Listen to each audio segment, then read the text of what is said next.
Let's take another look at all things binge-worthy. Once again, Mr. Binge TV Guru is going to give us a list to discuss. You can catch him here on Al in the Afternoon and on Binge-worthy TV Guru on Facebook. We've got him. It's Louis Binge. Mr. Binge, how are you doing this week? Glad to have you back, my friend. Glad to be back, Al. Glad to be back. It is a pleasure. So a couple of weeks, maybe a month ago, you did this thing with comedians from the Johnny Carson show. And I did. I really enjoyed it. I thought it was a lot of fun reminiscing about these comedians who are on. Then you hit us up a couple weeks back with, I'm going to do comedians from the Ed Sullivan show. And again, I got to stop doubting the guru because I thought to myself, man, I'm not that old. I don't think I'm going to have this. But I'm looking at the list of people we're going to talk about today. They're some of my favorites of all time. And that's the Ed Sullivan show. And different than Johnny had artists that were new, that were breaking into the business, and he gave them their start. Where Ed Sullivan did more established big names, and even names that probably were very familiar to our parents. But because we're watching the show with our parents, my gosh, who do we introduce to all these greats that were well-established comedians? And so it's incredible how many of these that you and I know, and the viewers will know from this. Off the top of your head, sir, do you know when Sullivan was on from when to when? I mean, time-wise? 1948 to 1971. Wow, talk about your run, huh? Wow, he had a radio show before that. He had a weekly column in a newspaper. That's how he kind of got into the business, because as we know, anyone who watched Ed Sullivan, he wasn't a dynamo as far as his style, but man, he could get the axe, and he did. And he did. Let's start off with our first one. I love these guys. 1, 2, 3, 4, 5. Hit it. I'm the Green Hornet. Stop. Mom always liked you best. Mom always liked my brother best, and she never liked me. You always say Mom liked me best. Well, Mom always liked you best, and she never liked me. I don't like it every time you get mad. You have to say that. Well, my mom liked my brother best. Of course she liked me best. I never knew this, Sheila. The Smothers Brothers. I got to tell you, I loved them as a kid growing up. And I had been watching that with my parents. They were hysterical for kids, and they were hysterical for adults. Absolutely wonderful. Of course, they had their own TV show after this. It ran from 67 to 70. I almost wonder if that's not where I remember them from then. I just find it hard to believe that I was watching the Smothers Brothers with my parents, but I remember Ed Sullivan. I do remember the Smothers Brothers. Loved them. I thought they were hilarious. Their TV show themselves was very funny, and you very easily could have seen them on their series. It was extremely popular, and through some controversy was canceled in 1970. What was the controversy? Do you recall? Yes, they were anti-war supporters. And the public was primarily with them, but the network got nervous and canceled them. Oh, wow. Okay, well, that is interesting. See, that's why I've got the guru on. The next gal, again, I get it. It's on Ed Sullivan, and we'll play this, but I can't imagine that's where I know her from. But we talk about her next. Just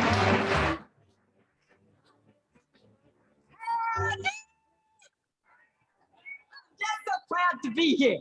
Well, sir, I'll tell you, I've had a wild time since I've been up here in New York. I'm telling you, I checked in a hotel over here, and I had no more than checked in until I went down and I told the manager of the hotel, I said, you got to come up here and do something about this hotel. It ain't decent, and I ain't going to stay here. He run up there to my room. He said, what's the matter? I said, well, there's a man right across that court, and he's taking a shower, and the shade's all the way to the top.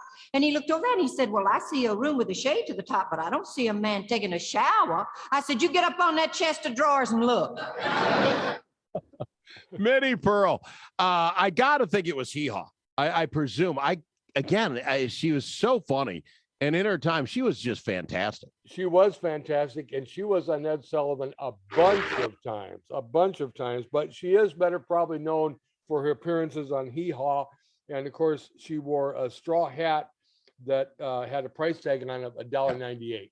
That was kind Was of that what the great number run. was? $1.98. And that $1.98. as a kid, people would do that. I remember kids' school dress-up days. The girls would wear a hat and leave a price tag on it. And they were being Minnie Pearl. She was fantastic. She was really one of the early lady comedians that had it going on. I mean, we talked Joan Rivers. Who was the other gal we talked about last time you were on? Phyllis Diller. These gals were pioneers for women comedians. And obviously she had the country flavor to hers, the down home country flavor. And instinctively, I always think I don't really care for her. And then I watch anything with her and go, she is great, just absolutely great. Because if somebody says on the street, "Do you like Minnie Pearl?" She's okay. But then I hear something and go, "My God, she's awesome." So she's underrated in her own time, and she's not around anymore. The next guy, I'm sure I did actually see on the Ed Sullivan Show because I like this guy and I remember this appearance.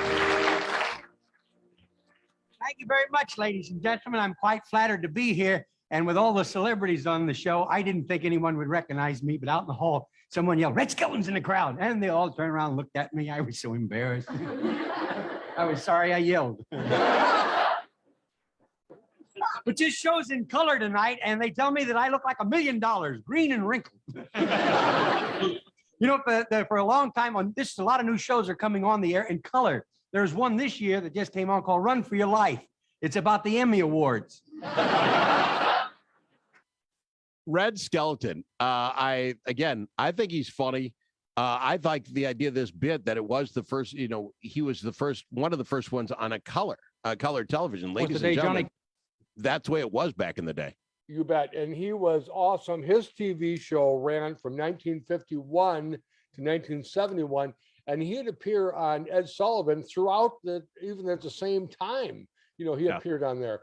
And his little story that he was telling about somebody calling his name out.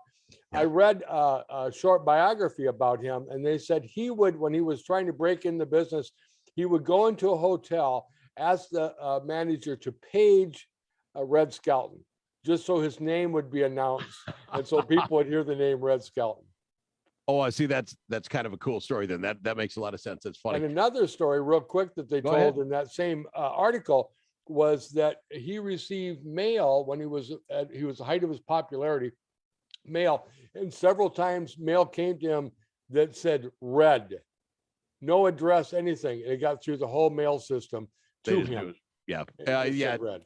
Back in the day, if you're famous enough, people would do that. Just said, I suppose you could say Minnie Pearl had said it. The post office to figure out where it's at. We got to go to break here, Mr. Binge. The next one is stunning to me. The very next one is going to shock, I think, a lot of folks where he got his start. And we do that with comedians. We're on the Ed Sullivan Show with none other than Louis Binge. We call him Mr. Binge, TV guru on Al in the Afternoon.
place you can go and hear all sides. Respectful, thoughtful, and grateful.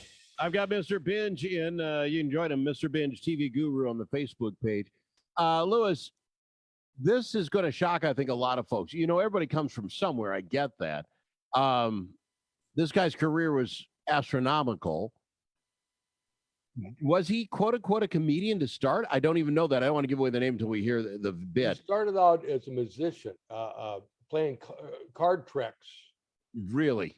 No Card tricks. kidding. And then he did some stand up and did different things like this before he made it big. And he made it big very shortly after this appearance. And this appearance actually is in black and white. So this is old school stuff. But here's our next comedian. I suppose one of the most hilarious afternoons I ever spent was the day Johnny Carson served as Toastmaster at the Friars, well, like irreverent luncheon to Lucille Ball. So let's have a nice welcome for Mrs. Carson's Iowa son, Johnny, won't you please? Johnny Carson.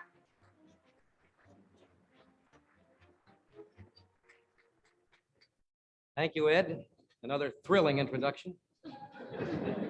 You know, being introduced by Ed Sullivan feels like being sentenced by a judge when he come out here, but it's a lot of fun being on this show. I got back from a little vacation trip, and I'm a little disappointed because I've been reading the travel folders, and they say that half the fun of traveling is making new friends. You know, and now I flew, and you always see in the magazines, the newspapers, you see a lot of nice-looking young women and handsome fellas, and they're all seated in the cocktail lounge of the airplane, and they're laughing and talking and drinking champagne.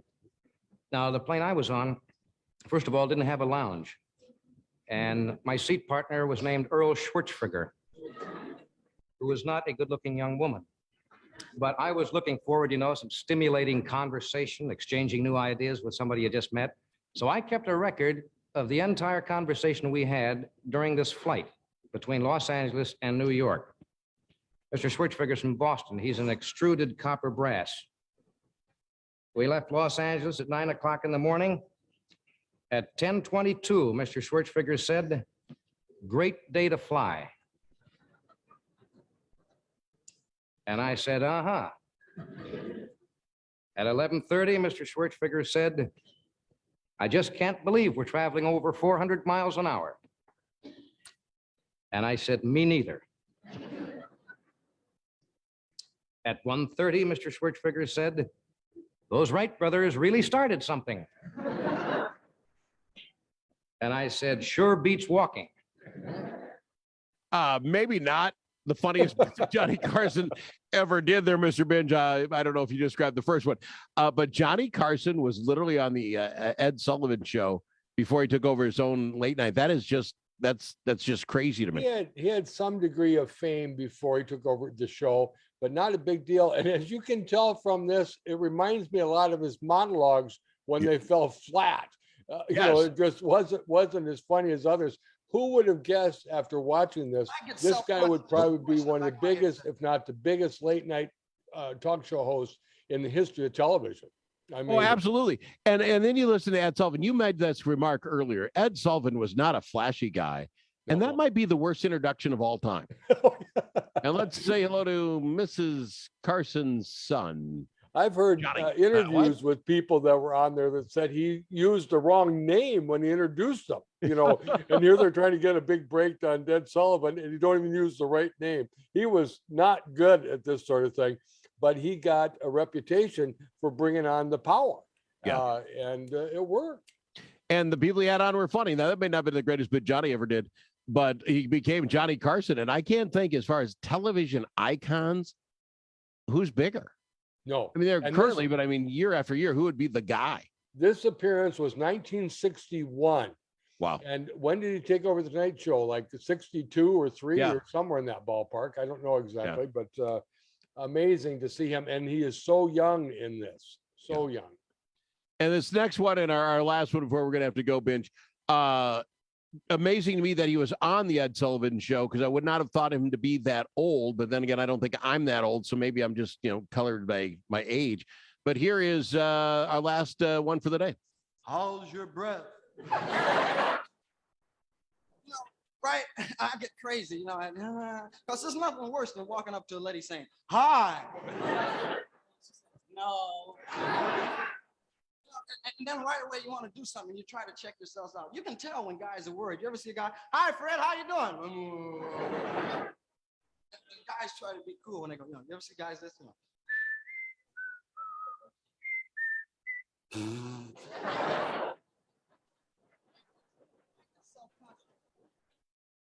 Ooh.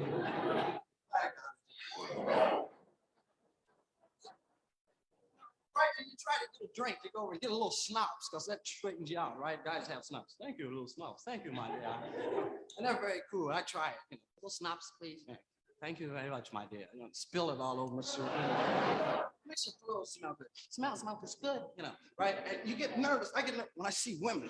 You ever try, like this, you ever try to light a lady's cigarette clear across the room and you can't find your matches? You see it? It's Richard Pryor, and I just couldn't imagine that he was old enough, Mr. Binge, to be on Ed Sullivan.